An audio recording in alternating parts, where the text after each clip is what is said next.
திண்டுக்கல் மாவட்டம் ஆத்தூர் தாலுகா சித்தரேவு ஊராட்சியில் உள்ள கதிர்நாயக்கன்பட்டி சாலையில் அமைந்திருக்கும் அரசுக்கு சொந்தமான மதுபான கடை எண் 3313 கடையை நிரந்தரமாக மூட கோரி பலமுறை மனுக்கள் கொடுத்தும் டாஸ்மாக் நிர்வாகம் கண்டுகொள்ளவில்லை என்பதால் பொதுமக்கள் 500க்கும் மேற்பட்ட பெண்கள் மற்றும் ஆண்கள் தேசிய கொடியுடன் திரளாக சாலை மறியலில் ஈடுபட்டனர்.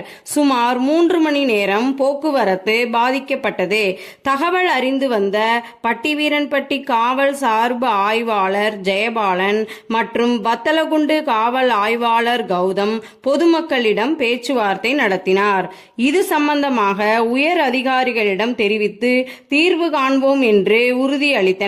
பின்பு போராட்டக்காரர்கள் கலைந்து சென்றனர். இதனால் அப்பகுதியில் பரபரப்பு ஏற்பட்டது.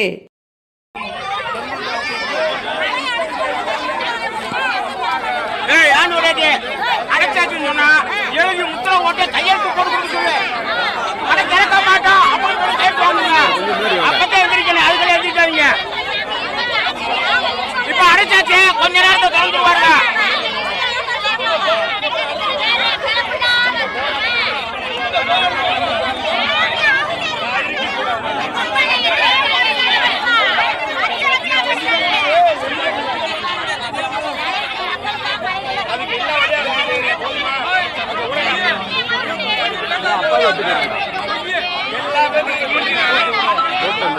ஓட்டு